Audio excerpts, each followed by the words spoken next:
sponsored in part by Pediatric Associates of Dallas. Pediatric Associates of Dallas has been providing excellence in pediatric medicine since 1971.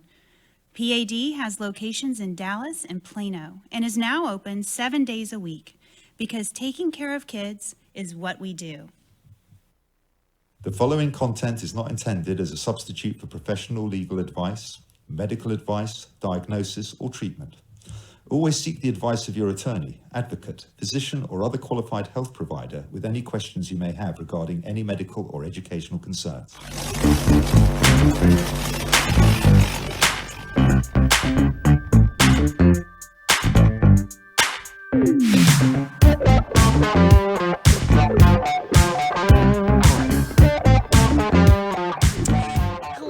Welcome to another episode of Empower Dyslexia. I'm Rachel Chambers. And I'm Stephen Yearout. And we're here to help you be better partners in education, better informed partners in education. On this show, we're going to be talking about dyslexia and related disorders, interventions, new research, education policy at the state and federal level, and we also have experts in the field that we're going to be interviewing. So thank you so much for tuning in today. Rachel, we got some big news. Yeah. So now you can get all of our podcasts on. Ziggy, can we bring up that? Look at all of these different platforms that you can get our podcast on. We are streaming on all of those, guys. iTunes, Google Play Music, Intune, AnyPod. You can do it if you have an Alexa. You can just say, Alexa, play Empower Dyslexia. We live stream on Twitch, YouTube, Facebook Live. We're everywhere, so please tune in. Yeah, make sure that you like us or subscribe, whichever the app uses. It definitely helps promote our show as well as helps with our sponsorships. Yes. We want to continue to bring this really good information to all of you guys, so your help is greatly appreciated. Okay, so on the show today, we have our very special guest, Amy Kelton, and she is from the Shelton School, which is here in Dallas. So welcome to the show today. Thank you. Excited to be here. Good. So today we're talking about early warning signs of dyslexia and tips for parents. And then we're also going to be touching on orthographic dyslexia. Yes. So first, can you tell us a little about you and the Shelton School? Sure. I'm going to start with the big one, which is not me. It's Shelton School. So Shelton is a school in Dallas serving exclusively children with learning differences. So that includes children with dyslexia, dysgraphia, dyscalculia, ADHD, oral language disorders, written language disorders, coordination disorders. There is a gamut whenever it comes to learning differences. They're typically not monolithic, although the one that gets the big player, obviously, is dyslexia. Shelton has been around since 1976. We consider it very much so a Dallas staple. It was founded by Dr. June Ford Shelton, who at the time was working with one of the top researchers in the field named Dr. Lucius Waits at Texas Scottish Rite Hospital in Dallas, and there was a need to start a school. So 15 families came together, took out second mortgages on their home, wrote the charter for Shelton, and on April 4th, 1976, Shelton became Shelton School. What's really neat is, although we've been around for well over 40 years in the Dallas area, and the growth in our school community has just... You started out with 15 families, and now how many students do we have? 940. Wow. 940. That's because my son goes there. So that you guys have oh my gosh. There was only K through 12, or is that early childhood through 12, so starting as young as 3 years old. And that's when we'll start talking about those early warning signs, because why at 3 would you even want to start exploring that area? And so we'll get into that. But yeah, 3 years old through 12th grade, so you can graduate from Shelton.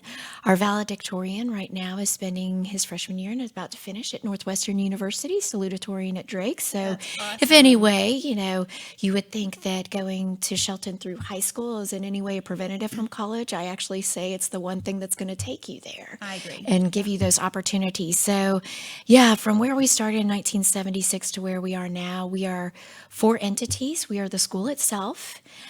We are the outreach department, which is what really brings me here today, is doing the outreach and getting the messaging out into the greater community. We're a speech language clinic, which travels to different schools offering private speech services, but also serving private speech students in our lab. And then we're the evaluation center, here to help evaluate students and help lead families down the path to a better diagnosis. And then more importantly, after the diagnosis, is what are the intervention steps. Right. So, Yes. yeah. Identify and then get them on their Identify way. and get help. And so I came to Shelton 25 years ago in 1994 and have had the very humbling and something that I appreciate so much, the trajectory that I was on. I've been mentored by Dr. Joyce Pickering, who was trained by Dr. June Ford Shelton. So I feel like that lineage lives on through Joyce and then myself. I work for Shelton School and the outreach department. I'm currently the principal of 3rd, 4th, and 5th. I have my master's in education administration. I have a Montessori certification in elementary 1, and I'm a QI qualified instructor, which is the highest level of instruction in a reading remediation program called the C program, licensed dyslexic therapist, and a CALT. All of those little initials Acronyms. behind your name give Yes. you power, but really it comes down to the nuts and bolts of working with the kids. They're the ones who empower us the most to do what we do and continue to refine and define ourselves. Well, you trained one of our guests that we've had on just recently, Nancy. Yeah, Nancy Nancy Distler. Absolutely. Region 10. We love Nancy. And how can I not smile when we say Nancy's name? Right. She's amazing. Well, when Nancy's I first met amazing. you, when I walked in the room, I was like, man, she reminds me of somebody. I just can't put it. And then you start talking, I go, oh, you remind me of Nancy Distler. You go, oh, Well, I'll take that as a compliment because Nancy's a powerhouse. it was She's great. when you were talking to us and telling us about what we were going to talk about today on our show. I was like looking at Nancy because y'all are mirror each Very other. similar mannerisms. it's and awesome. Yeah. Very good. Y'all are Very great. good. Like I said, high compliment. She's a powerhouse and full of energy too. That's awesome. Yeah. Can you tell us a little bit about you were talked about 3 years old or not necessarily kindergarten, but preschool or before you get to Absolutely. school. Absolutely. Can you tell us a little bit about those early warning signs? We like to call them red flags, 'cause that's what they call them in the medical industry also. Yeah. But can we talk a little bit about that? Absolutely, absolutely. Why myself, Dr. Pickering, and June, who actually identified these early warning signs, feel it's so critical to educate in it because you can intervene as young as 3 years old. And early intervention is Early key. intervention is key. I mean, you could Google any research and it's going to back that up. Yeah. So the early warning signs, if you can remember the acronym CLAP, it stands for delays in coordination, delays in language, delays in attention, and delays in perception. And Siggy, could you guys put that slide up that she just went over, if you could find it? There we you go. go. Absolutely. So coordination, language, attention, and And perception. perception. Clap. Can you touch on each of those a little bit? Absolutely, absolutely. So what you're looking for in delays in coordination, you know, especially working in the pediatric field, you're going to have pediatricians often asking when you go for that annual visit, are they doing this? Are they doing that? Have they started walking? Have they started talking? Those developmental charts, when you go to the pediatrician, are so important to keep a record of and start going, they really didn't say their first word till 18 months, or they didn't start walking until well after a year.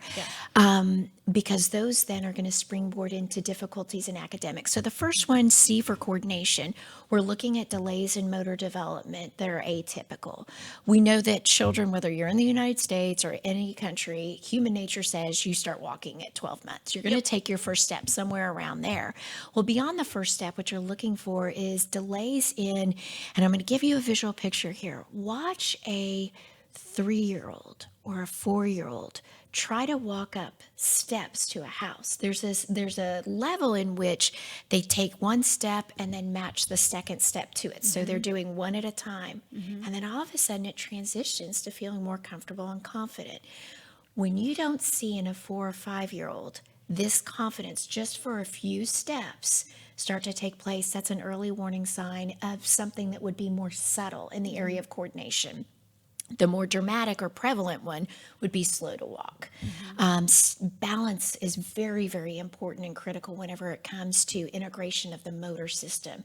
So a child that seems to toddle after toddler stages would be an early warning sign too. And then it can go from the gross motor to the fine motor, because we develop cephalocaudal proximodistal. So That's a big word. I know. I like it though. Yeah, I like big bet you words. do. I do. So cephalocaudal means from head to tail. Okay. Caudal would be tail. tail. So if you think about a young child, the first thing that anyone says when they hand you a baby is, hold its head. Yes. And it's because they have no control over this part of their head. Their neck doesn't have the muscular structure yet. But what's the first thing to develop is that muscle structure. All of a sudden, they start picking up their head, and can hold it without wobbling so much up against you. So we need to develop that first before we even go out to our digits. So that's why we're looking at more gross motor coordination with young children. Fine motor coordination is going to be your sign later. The way they grasp that pencil at 5, or the way that they grasp the paintbrush. When you see a child at 5 or 6 still doing a very much so toddler-like grasp with everything having to be like this instead of Like a club grip. pincer, yes. So they're not. That's an early warning sign of a learning difference in the coordination area. Hopping, skipping, jumping. What's really nice, guys, I'm going to tell you this, Google any motor development chart and you can get average motor development, ages and stages starting from that cephalocaudal development of birth on up. These are going to be your checklist to go back and start thinking, does my child have any coordination disorders? And ask your pediatrician. Ask They your know all about pediatrician. this, or pediatric nurse practitioner. Ha. There you go. So listening to you say this, the thing that it brings me back to is your baby book. Yes. You got I it. found my baby book not long ago, and when you open it up, it says all of those things. My baby took its first step. My baby baby's crawled. first word. My baby first word. So I mean, you could really go through that Absolutely. and go, here's the I'm pretty struggles. sure a we're- pediatrician made that. No, I'm kidding. I don't know, but you can kind of go through that and have a built-in checklist to know exactly what's going on. Absolutely. Yes. And wouldn't it be great to know this now on the front side instead of what happens around the age of 8 years old, 9 years old, is it starts impacting their academics. And some teacher is saying, okay, I think we have a problem now. So what do? You go for an evaluation. What's the first thing the evaluator asks you is for their birth history, their all those milestones. And then the picture's put together. Oh, there were the clues way back there. The evaluator knows it the second that you say, well, he didn't say his first word till he was about 20 months. The evaluator's going, Houston, we have a problem. Yeah. Right. He didn't take his first step until 18 months. That's the Houston, name of we one have of a our problem. shows, actually. But this is why this messaging is so important and why we came up with the cheesy acronym of CLAP, because we want you to remember it. So language then. Language is so important to how we process and understand our world. It's not just about how we problem solve through things. Everyone needs to admit we have voices in our head that we hear, and that's called internal language. It's very, very important to help calm us when we're nervous, help make sense of something that we don't understand, and it also is used to help us prepare for things that we're going into, because we can self-talk a lot. Imagine if your speech is delayed. There's not an internal dialogue running, so everything has a fight, flight, or freeze response to it, because you're not able to put words or labels to the objects and the environment around you, and then use that to scaffold to associations or higher level language skills. So, I had never thought about that. Oh, yeah. That's huge. Yeah. And it explains a lot. I remember on the show with Nancy, she talked about how the mind processes in memory, and you talked about fight, flight, or freeze. That she said that and too. she talks about that. If you don't, if any of those things happen, it can't go into your memory. It can't go into short-term memory. It can't go into your long-term memory, and the child just is stuck. So think of it this way. A module of language, a word, concretizes your perceptions. So I'm going to explain it to you this way. Little baby goes up to mama, toddler, 12 months old, feels mama's robe. That feeling and that touch is a sensory perception. That's all it is. The second the mother says soft, it becomes a concretized module, a language module.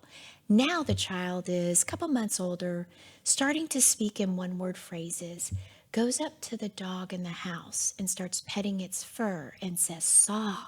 Saw. It can't articulate the 4 speech sounds in soft, but guess what he just did? Took an attachment of a perception to language and is now scaffolding it and making an association to other things in my environment that are soft. So I'll be honest, if you really want to jack with kids, you start naming things the wrong thing. Because I know it would be horrible. That's But the terrible. second he touches your robe and you say something like hard, you know, Yeah. why do we all know it's soft? Because we have a unit of language called soft. But think about the power now of soft. Everything he touches is soft. And then he comes up to something like the stove and goes, soft. And mom goes, no, that's hot. Yeah. Don't touch. That's hot. Hot. That's hot. And there's a reaction to it. Language concretizes every perception we have. When we say soft, if the child doesn't perceive that, store it in long-term memory, make the association. You can now see why we have children biting who are 3 years old. Why are they biting? It's their form of communication. Why are they hitting? A lot of early warning signs of language issues after we just know they're not talking is behavioral. They're grabbing onto people and pulling them over here because they want to show them something, but they don't have the language to They haven't say, developed. come with me. Right. And it is neurobiological. Those neural pathways weren't developed. What you need, speech language intervention. And this is why the sooner the better. If your But child they is, can be developed. they can They be. can be developed, but it needs Absolutely. to be early. It needs to be early. So anyone who says, well, it's just developmental or it's just a delay, you are actually asking someone to play Russian roulette with your child's development. Right. So in my I know. I was like, now I'm freaking you out. You're like, ah. No, but I mean, it's essential. It's It is. essential. Yeah, for their Essential. success to Yeah. get them early intervention. Yeah. So my oldest, who's in 8th grade, wasn't diagnosed with dyslexia until 7th grade, but we taught him sign language, Baby signs, you baby bet. signs, That's what I did with my kids You too. bet.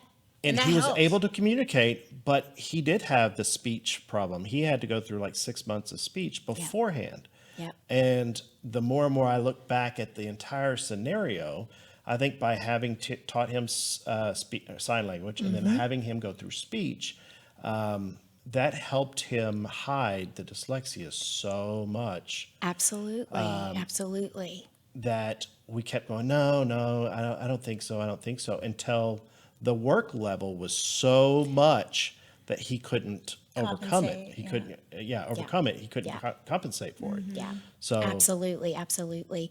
And thankfully, that speech language intervention came so soon because, like I said, this is going to be seen as a child with a behavior issue initially. So why aren't districts using speech at those pre-K, kindergarten, 1st grade? Why aren't they just automatically teaching speech to all the kids? Because I mean, you can walk in Thank you. any. That makes You sense can to walk me, in too. any. Thank you. any Unless the kid is kindergarten, just 1st grade, talking- 2nd grade classroom. Absolutely. At 12 And every, months.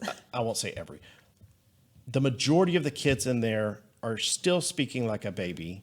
And cannot Absolutely. pronounce their letters, cannot pronounce their words. So why not Absolutely. just have that as part of your TEKS or your lesson plan, whatever it is? think Because these that's excellent, teachers, Stephen. these teachers can take the lessons that a speech therapist use and teach their entire class that. Absolutely. It's going to do nothing but help their language, their reading, their comprehension, their You got it. Absolutely. So you point out comprehension. If you have difficulty associating units of language or words with a specific object or association word meaning, it's going to affect your comprehension because you're not going to understand. You can break the mechanical process of reading, which you can. Have you ever seen the child who can read really well but has zero comprehension? That's Yes. another sign of a learning difference, right? So here's the deal, Stephen. If we want speech language pathologists to be the one implementing all of these early language skills, we're actually overwhelming a field that we don't have enough of in order to serve the whole population of children. So what Shelton has done is we've written a manual called Oral Language Development. It is a step-by-step series of different activities, shelf activities for the 3 to 6-year-old child and the 6 to 9-year-old child. It is a teacher manual for general education teachers. So And it's on our IS website that So you can our purchase. ISDs can purchase this. Yes. So And so we let do me, this training too to show you how easy it is. It's easy. if you just heard that, make sure Region 10? Yeah, Region 10.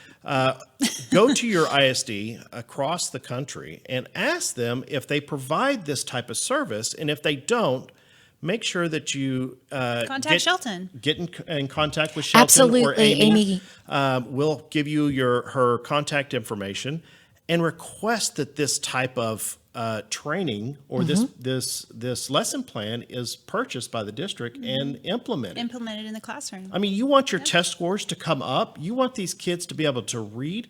Give them the proper training at the proper time. Absolutely. So the average child, that means free from any learning difference or at risk. Neurotypical child. Neurotypical child at the age of 5 or the start of kindergarten has between 2,500 and 5,000 words in their vocabulary. What they're doing from that point on is trying to integrate their vocabulary into what we call functional communication. And their vocabulary, as soon as they enter school, should start exploding. So they've mastered the semantics of their mother tongue or the syntax of their mother tongue. And really what they're trying to do is build, and get to what we call higher level language concepts, drawing conclusions, making inferences, all this kind of stuff, using their language in a very functional manner. This manual not only works on vocabulary development for those ones who are going to be delayed, but it extrapolates it and takes it higher. For that same one language piece, it has the stratification of how to teach it across the different levels. This is not hard. So let me it's ask just the you, materials does that you need. That's here in no North idea. Texas, we have a large Hispanic community. Will this work for The English language those learners? children? Because Yes. Oh, we're yes. trying to You're get probably them, like, why is she smiling like this? we're trying to get them up to speed on how to Absolutely. speak English. Absolutely. So Dr. Joyce Pickering, she is a speech language pathologist. That's what brought her into the field of dyslexia. And then she took the Montessori after that and became a dyslexic therapist. She wrote this program when she was at the American School in Sao Paulo, Brazil, to teach the children who knew Portuguese only the English language. Oh. Yes, so it there was you go. originally designed as an ESL program, and she wrote it about that? based upon her experience of oral language development for the English language learner, the person who already should be speaking English, and it is. So, Stephen, I'm so glad you brought that up because it serves such a breadth of the population, and then it can go so deep. When we train in this, we're usually training Montessorians because Montessorians are actually one of the first styles of teaching that recognize some of these early warning signs because it's a developmental approach to education. When we train Montessorians in this program, they are just so enlightened, surprised, and enthusiastic to use this in their environment because it's applicable to any education environment, whether Montessori or otherwise. Yeah, I'm so glad you brought that up. I know. Is there? That's good. Is there? Do the parents have ability? I mean, if they contact you, can they come in and see kind of a demonstration of this? Yes. Or can we have you come on and demonstrate this on the show? Yes. Oh my So we gosh, can, yes, we can absolutely. have the parent because that's part of our thing here is we want to empower these parents with the information to be able to go back and ask the schools, hey, this is what we want. Absolutely. So in all of our classrooms, from early childhood, which is 3, 4, and 5-year-olds, pre-primary, which would be considered your kindergarten, primary for second, and then third, fourth, we have a shelf in every single classroom called the oral language shelf, so that you can take those concepts from simple to complex. And it becomes part of their daily lessons routine. I and remember daily from when my kids routines. were there. Absolutely. So yes, I can bring in some of the materials. The thing that I would say, the greatest tip to parents right now in teaching a language model is go from concrete to abstract. Take one language piece at a time. You have the object there, whatever it is. Put it. Apple. So Give an an apple. example. That's great. So here's an apple. You say to the child, not apple, this is an apple. Apple. Show me the apple. Show me is point. You're testing what's called their receptive ability to understand. So they're listening. Okay. And then if they have some language pieces already, so they're starting to talk, you can say, what is this? And have them say apple. We eventually want it to be in the complete sentence structure of this is an apple. But right now, for the youngest child, it's just, can you point? Can we work on receptive language first? Receptive precedes expressive. And, for you to have had younger children first, it. They understand more than what they can speak. say. Absolutely. But the way you teach it is one at a time, and it's called the Montessori 3-period lesson of language development. Say it and label it, test the receptive, show me, and then ask then for have the them to say it. expressive. Awesome. Well, I mean, think about when you're teaching your child to talk, you do that automatically. Like Whether you this realize is- it or not. I this think. color's red. Can you show me the red? Yeah. Show And- me the yeah. pink Sweet and Low packet at the day, at the Yeah, I mean, we used to restaurant. do. Yeah. I mean, we did that Yeah. with all of our kids. We'd show them a color that's red. Can you show me the red? And we'd have 4 or 5 crayons. That's my wife always makes fun of me for saying that Yeah. word. We'd have 4 or 5 different colors out there. Can you show me the red? And they'd pick it up and show you the red, or we'd color it on the paper. So I mean, it's Absolutely. it's great to have some validation that is what you're supposed to be doing anyway. That is what you're supposed to be doing. I'm going to use your example right now and go to the P. We'll get back to the A for attention in a moment. Yes. So you've got these crayons So we're out, back right? to clap. We're On the back to P, clap, on and we're clap. on P perception, because this is one that is confusing to parents, and rightly so. So let me help define it. Perception is your 5 senses, and are they accurately perceiving the reality of the world around them? So you have colors out, right? Let's say you have a red, a blue, a yellow, a pink, and a brown. Because usually parents put out a little bit more than probably what the child can handle. So they say they just taught red in isolation, and then all of a sudden they put it in and they'll say, show me the red. Can you find the red? When the child repeatedly can't find the red and goes to another color, one of the first early warning signs of a visual perception issue is discrimination of color, shape, and size. If you visually cannot discriminate between color, shape, and size. Now, color, some of this has to do with attachment of language too. So you kind of have to figure it out. Is that a language they can't remember red, or is it truly they cannot perceive red whenever it's amongst Other different colors. things, amongst other colors? Would that be more like color blindness? Or is that literally they can't, when red, blue, yellow, orange, like the color of the rainbows, they don't you have your see primary the colors color. up there, and you say, "Can you show me the red?"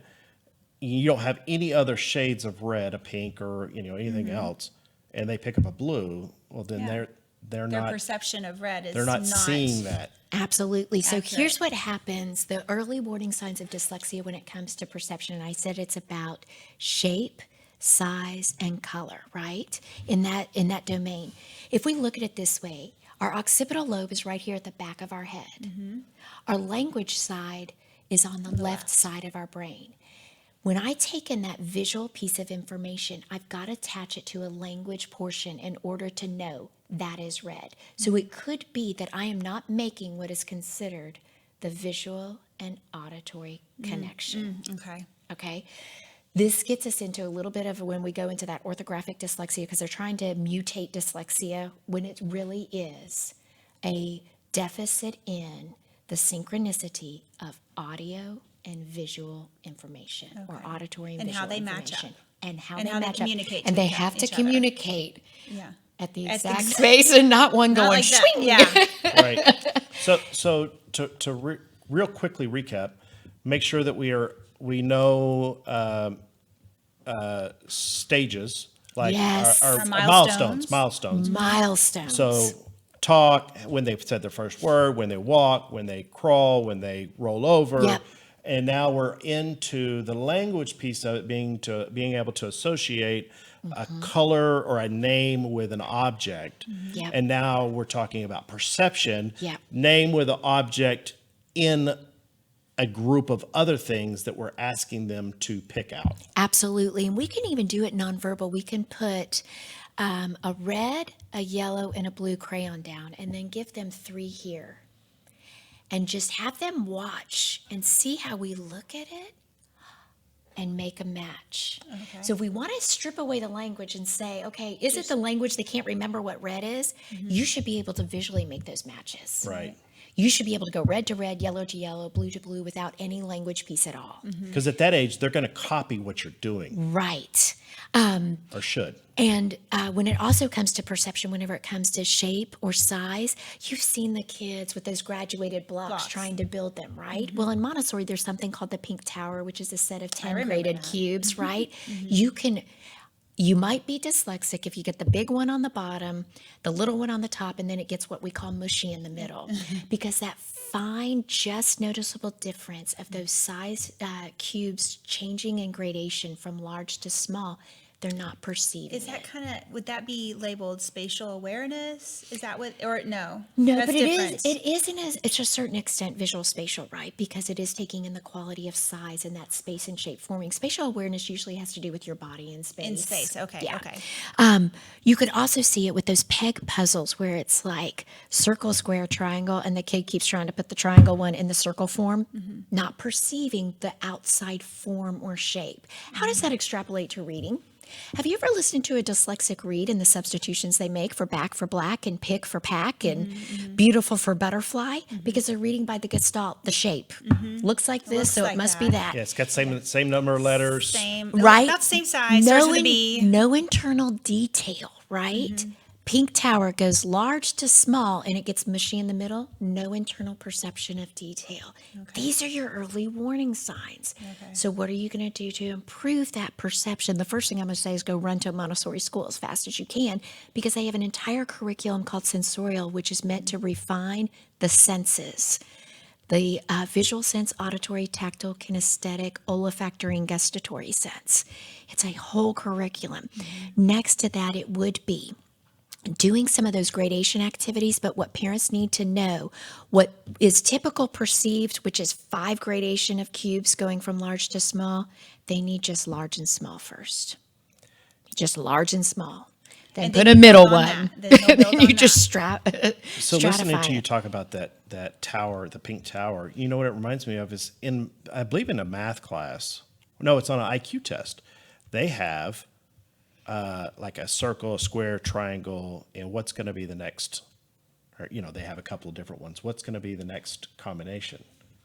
Is that the same thing?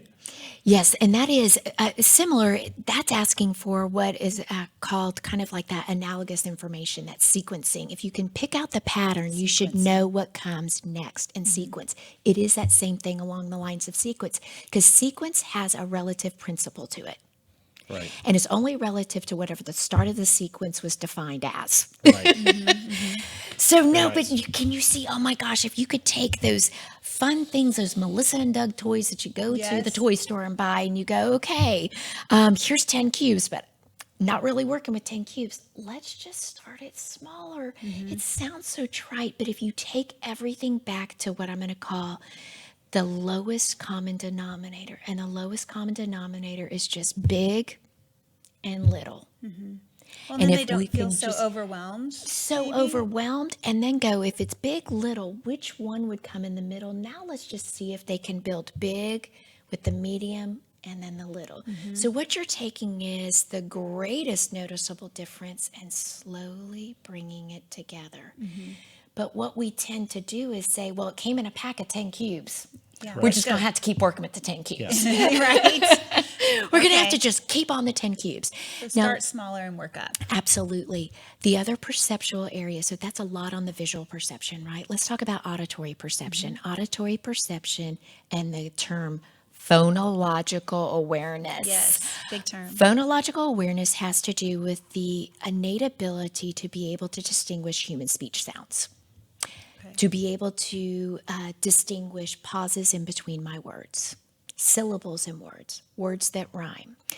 A young child with early warning signs of a learning difference, you know that phonologically they may be struggling first because of their outward language. They're not putting ending sounds to words, or they may have some misarticulations where one word sounds like another, right? And they're substituting in one word for the other. But let's say there's none of those early warning signs in their outward language. Here's something that I'd like you to do with them. Take something loud and something soft, and see if they can discriminate the difference between sand in a jar shaking and marbles in a jar shaking. Because once again, greatest noticeable difference, and then put maybe rocks next, and then maybe a harsher or more coarse sand to like the sand you would find in a pouring sand timer or something like that. There is a subtle discrimination between all those sounds. If you can't discriminate loud to soft, how in the world are you going to discriminate human speech sounds of the vowels like I, eh? That is the finest discrimination that we are asking humans to do. And then, of course, we say, now, which was that, an E or an I? Right. Which in Texas, sorry, people, we kind of just say E's and I's all the same. That's right. But it's those type of discrimination activities that obviously flood the Montessori curriculum. And I'm going to try to not bandwagon it so much, but imagine a 3 to 6 year old curriculum that was designed without knowing it to inoculate or at least ameliorate a lot of these challenges in early discrimination and perception. That, what I just described, was called the sound cylinders, but you can make them at home. Next, what you want to do is tone bells. You know that little xylophone that we all get our kids, right? I love that. High, low, high, low. Take a second xylophone. Once again, let's go high, low. Take out all the ones in the middle. Just see if you being one of those, can they find the match and being the right one? The cool thing would be to have some type of no visual cue, so it's just relying only on the auditory. So there's a series of bells called the Montessori tone bells where they all look exactly the same. So they're all a silver bell with a wooden spool it sits on. And the only difference is the way it sounds. So if you could do something where there's not a visual cue, because some of those xylophones come with, they're all different colors, but maybe you put a wall up and then see, can they just match what they're hearing? The hardest thing to do then goes from loud to soft to high to low. And now let's produce that with our human speech sound. I will say a sound. Say the sound I say. Are you ready? Make the noise with your mouth. La, la, la, la, la, la, la. La, la, la, la, la, la, la. Good. Now try this one. La, la, la, la, la, la, la. La, la, la, la, la, la, la. Okay, I just tested your phonological awareness system to see if you could match my exact perceived tone and get it out your speech musculature. You could be doing this. Think about a kindergarten teacher who does this with their kids. Guess what? I just tested if you could make the E sound. And she does these fun, just match auditory to a verbalization to see, are you perceiving and matching the correct So sounds? does phonics, like, because I'm pretty sure I was taught phonics in kindergarten, first grade. I don't think I did any whole word language. Yeah, I'm yeah. pretty sure I didn't, but I'd have to go I back did the and ask. alphabet, people. L is Yes. lemon lollipops and Z was zippers, and they had ma- these blow up creatures, and then That's exactly what I did. Yeah. I had Mrs. M and I was Mr. L Z. for lemon lollipops. Yeah, I used to remember M. Something and that I'm S. hearing though is, so the teacher in the classroom, your homeroom teacher is doing this, but your choir teacher is doing Music the same teacher, thing. yes. So your music teacher comes in and does the exact same thing. Repetition. So you're getting it multiple places and the exact Absolutely. same information. Absolutely. And imagine if I just tested you for and you repeated I know now that you have that unit of human speech or phoneme. And if I were to ever introduce the auditory and try to make that orthographic or visual symbol connect, I know at least you've got this. It's not a deficit in the auditory. And that's a relief, right? Thank you. It means we're ready To move, yeah. to move to that scaffolding to a certain extent. But if you can't even produce the sound I'm producing, why in the world would I introduce you to a squiggle Right. and name it something just To start with the base. absolutely, Which are the absolutely. Other phonological fun things are I'm going to say the word cat. Let's pad out the sounds in cat. And the kid's looking at you. Those with dyslexia will go cat. They don't hear distinct human speech sounds. So here's what we do. You ready, Rachel? I'm ready. Let's pad out cat. Put your hand down on Okay, the table. okay. Watch me first. Okay. We're going to say cat. Say cat. Cat. Cat. Good. Ah, Ah. and now let's smack and say cat. I just did the reading process, whole parts to whole, with human speech sounds, no visual. But what was so important about turning my hand over was sending a surreptitious message to my brain. Each That's a new letter. sound is different. Yeah, each sound. Okay. Because we want to get them from the gestalt of they just hear the whole word. That's why they just keep going cat, not hearing individual sounds. If you can't break up human speech sounds, how in the world are you going to break apart a word? Right. Or how are you going to be able to spell? Exactly. Thank you. Later down. Thank You'll you. never be able to spell. Absolutely, absolutely. So when I said tips for parents, imagine. Yeah. These are And things that these parents are could at be. the 3-year-old level, which just mimic the sounds I say, all the way up to the 4 and 5-year-old level of padding out what we call just very simple consonant, vowel, consonant words. Now I can take it even higher and say, okay, this says cat. Now say cat without the k. Ooh. That is at the highest level. Okay. Or make it say, go from, so what would you say in cat without the k? You would say At. Now say cat, but take the t and make it a p. What would your word be? Cap. Do you see how hard this is? Yeah. That's what spelling is. Spelling is writing every single word, but the letters and sounds keep changing and keep having to be manipulated. And then you have to remember the order of them. These are those higher level phonological awareness things that we do in kindergarten, first, second. I mean, it just really, if you break it down, my undergrad was early childhood special education, and I had to write task analysis charts for children with motor disorders. So if you wanted them to learn how to do something like just put on their pants, you had to write out every step it would take to put on your pants. And it could be 56 steps to putting on your pants. And we're not even talking zipper and button, we're talking elastic waistband. Okay. But what that taught me is you must always break every task into its most simple Simplest form. component and then slowly build. And when you do that, success will always happen. Or But you'll you have to- notice You'll have to find out where what the this- glitch is. Oh, yes. On Yes. the way. Wow. That's awesome. Well, let's move on to So we talked a lot about tips. We Tips talked and clap. a lot about how to work with or what things to ask your school for. Yep.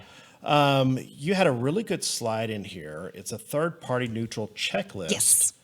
there it is. Where can our view? I mean, you can give this to us. We can put it on our website. But it looks like this came It came from a website. So it came NCLD. Yep, NCLD, so which is National Center for Learning Differences or Learning Difficulties. What I love about this is it's a checklist for parents, and it starts at the early childhood level and goes through high school. with all the criteria, the early warning signs to later signs that there's an issue. So no matter what the age or stage of your child is, it is never too late. So if your child's in 5th grade and you keep hearing the same things over and over, like we're still working on that comprehension, still working on that spelling, go to this checklist, and it takes it across different domains. So not only is it age generated, but it's also domain: social, emotional, reading, written language, math, motor skills. It talks about basically clapping there: coordination, language, attention, perception. And based upon, and it's self-scoring, based upon basically how many checks you have, shows I have a significant issue. This isn't just This is a isolated to We need to look into this one more. area. We need to look into this more. What a great tool. Why I call it a third-party neutral is because it feels safe. You're not taking your child for the evaluation, or you're not judging your child. It's a separate set of criteria. You're just doing a stimulus response and getting the response down. So I'll put this on our website. Please do. Today. Yeah, that's great. I've never seen that before. Please do. And I was looking over, I was like, wow, that's Yeah, really fantastic. every time I travel to some of the different locales, because Shelton is solicited quite often to travel. You guys both went the to next- Shanghai, China. That's what it was. Yeah, I was going to Recently. learning differences are not just a U.S. thing. They are, They're a They're human human issue. Yes, they're a human issue. So we went to Shanghai, China. I bring that all the time because teachers then go, well, what do I tell the parents, or how do I know? A teacher completing this then affirms some of our own observations. Sometimes why teachers don't want to speak up is they don't feel like they know enough, or maybe they're wrong and they don't want to worry the parents, right? Right. So I look at it more as that Let they're the trying to be sensitive. So you give it to the parents, and you as a teacher fill it out and say, hey, this comes from, this website. It's vetted out. Why don't we just both fill it out and then come together and meet and So- see what our That's a common great area idea. is. So when we took our son in to get evaluated for ADHD, it was a very similar kind of chart. Yep. From almost or never to all the time. Absolutely. So what we ended up doing, I filled one out for my son. I had my wife fill one out for our son, the school, and then we had my parents do the same thing for him. That way we had a view into different environments where that child is. And if all of them are matching up, Yeah. Right, Houston, we should have a The, problem. the writing's on the wall, Yeah. so to speak. Well, and Like, that's we need the to move on. criteria. It has to exist. The DSM is very specific about ADHD. It must exist in 2 or more environments. So it Right. can't just be during Just reading during class. school or, yeah. so So tell us about orthographic dyslexia. Yes, I need to make sure that there's some understanding. So this hit my level of consciousness by a parent emailing me. She has 2 daughters. One goes to Shelton, one does not. And it's the younger daughter that she just was watching, because when you have an older child that's dyslexic, you now know You now what know. you now know what to look out for. So what she was noticing in her daughter is just that difficulty with reading, and it was specific to what was appearing to be, she had all the sight words, but she didn't have what she would consider phonetics word structure down. So she asked the school to do an evaluation. So here's what happened. Is the school ran a phonological awareness test, which is great. So this idea of orthographic dyslexia came after 1990, because in 1960 it was considered really a visual perception disorder. And then in 1990 they said, oh, there's a phonological awareness weakness associated with it. So that's where we get the visual and auditory. But what's happening now is they're trying to mutate it and say it's either orthographic, which lies in the visual arena, or it's phonological. It is not either or, it is both. Her struggle, although she is one of the 20 to 30% of children who performed in the average range on a phonological awareness screening. I'm only talking about the score. I would love to see how she responded to some of these, because I bet in the way she responded, I could see those warning signs. It takes, someone to vet that out. What she's showing is she can't qualify because of an exclusionary criteria of she's orthographically dyslexic, which by the way is not a DSM at all. It's just a nice label I've that we're never putting heard on of it. it before. Yeah. Which means she doesn't have any phonological awareness weaknesses based upon our screening. therefore we can't Therefore, serve we Provide her can't serve it. services. So do you see what's happening now is it's becoming, the whole point of having phonological awareness in there was to be an inclusionary criteria. It's being used as an exclusionary criteria. goodness, 30% of dyslexics can score in the average range. So whenever I asked, of course, I'm going to go to my resident experts, which is Dr. Joyce Pickering, who's been in this field for I can't say how long because she won't. For a long time. Yeah, we're going to say a long time because she won't take that very that's all she kindly. does. Yeah, all she does. And Dr. Lori Ames, who is the head of our She's wonderful, evaluation too. center, I said, okay, guys, let's look at this.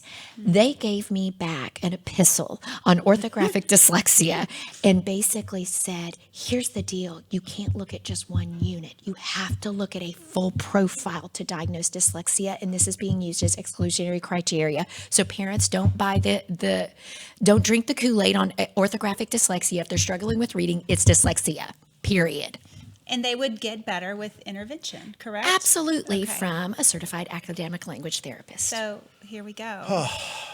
I know. Did I just put you through the whirlwind? Well, no, it No, it's just, just disheartening because, yet again, mind. there's another avenue for people to refuse and deny services know. for these children who need them. And so it's just a constant uphill battle. A The schools- constant uphill the battle. schools historically tell these kids, if you don't graduate and you don't go to college, you're not going to be able to make any money. And if you can't read, you can't graduate, you can't go to college, therefore you're not going to make any money.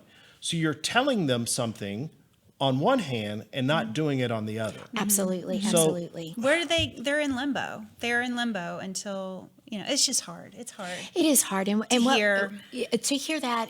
Whenever I heard that, and then got the feedback from both Dr. Ames and Dr. Pickering, I agree. It was just so discouraging. And the first thing that stuck out to me is it was meant to be an inclusionary criteria to recognize the phonological awareness piece, and now they're using it as an exclusionary criteria. And I just feel like we take one step forward, two steps back steps back. sometimes, So- but we can't stop really- marching. Really, parents, Yeah. if you hear this. You have to start screaming. If We're hear- screaming, well, y'all. No, I mean, screaming. if you hear this, very respectively, make them verify and describe why they're saying it's this, and they're not going to provide service. Absolutely. And then the big question is, then why is she still struggling or he's Right. still struggling to read? Because that's the essence of the challenge. They're just trying to, basically I call it like the coconut shell. Yes. We're moving the coconut That's shells exactly around. what's going on. Oh my gosh. I know. So I had to get that piece in. Thank you Yes. for giving me Thank time you. to do so. Thank you for including I mean, that. I could sit here and talk about this for hours and hours and hours. Thank you so much for being Oh, on the you're show. welcome. Thank you for having me. Because as Yes. I told y'all earlier, tell me to hush up when you need to, because I could go on and on We and definitely on. want to You've have you been a back. great I want wealth to of hear information. about that. The program? Yeah, the program that. Yeah, the oral language development curriculum. School to third grade. Yes. If we could push that out to schools and help you guys push that out to schools, we would love to do that. And it was meant and designed to be used in a standard education. Yeah. So ISDs, So- get ready. We're coming. That's right. You're on our Watch list. No. Yes, we're on our list. All right. Rise to the Well, challenge. let's talk about some events real quick. We got a Yes. couple events that are coming in. Okay, so one event is how does let me switch gears. How does ADHD affect communication? This is going to be held on March 11th from 7 to 8:30 p.m. And Dallas branch of International Dyslexia Association is hosting it, and this is at the Winston School in Dallas. And they're located at Royal and the Tollway. The Tollway. So, and And then March 20th from 6 to 7, Garland ISD is having the parent resource meeting, or parent resource group meeting. Participants there will be able to discuss better ways to foster a connection between the parents and the ISD, how to work better, give you the opportunity to meet other parents and get to find out how they deal with their children. Because our children don't come with instructions. The last thing is experience dyslexia. This is a great event for anybody that has no idea what these children go through on a daily basis. Garland ISD is putting this on at Rowlett High School.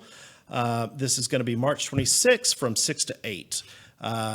I've told this story before. I took my wife, who's not dyslexic, and my kids, thinking that I was going to be smart and show them just what I went through or what I go through on a daily basis. Right. I Still was go in through. there for, 5 minutes in the first little session, and it brought back so many memories. I was so frustrated. I'm like, I got to get out of here. I got to Yeah. go. Well, when Shelton did, I felt the same way. I'm like, That fight or flight came back immediately, and I was ready Right. to go. Yeah, I was and so it- shocked. I was like, oh, I have that. I didn't know that. Oh my gosh. It was just like, Yeah. So for Really more information on amazing. these events, please go to our website, www.empowerdyslexia.info. yes. So that's all the time we have today. Again, Yes. thank you so much. Yes. Thank were you so for having awesome, me. Amy. Thank you for having me. We would love to have you back again. So. Oh, for sure, for sure. I got more to show and share. Absolutely. So be sure to like us on Facebook. And Yes, and subscribe to our YouTube channel. And then also we are on Twitch. I'm going to read these off. Apple Podcast, iTunes, Google Podcast, Google Play, Spotify, Twitcher, Stitcher, Alexa-enabled devices, any pod, any tune, or tune in. tune in. I'm going to start making them up as I Yeah. go. As always, we always recommend if you suspect that there's an issue, Yeah. please go get your child evaluated. Yes. It's a fairly easy process. We have templates on our website for the letters that you need to provide Send to the counselor at school. to provide the counselor. If there is an issue, you'll be so glad that you took these first steps, and your child will be glad because they're getting the services that They need. And then they can succeed. They'll be more That's right. successful That's right. and less frustrated. So that's what our goal is. Okay, y'all have a great day.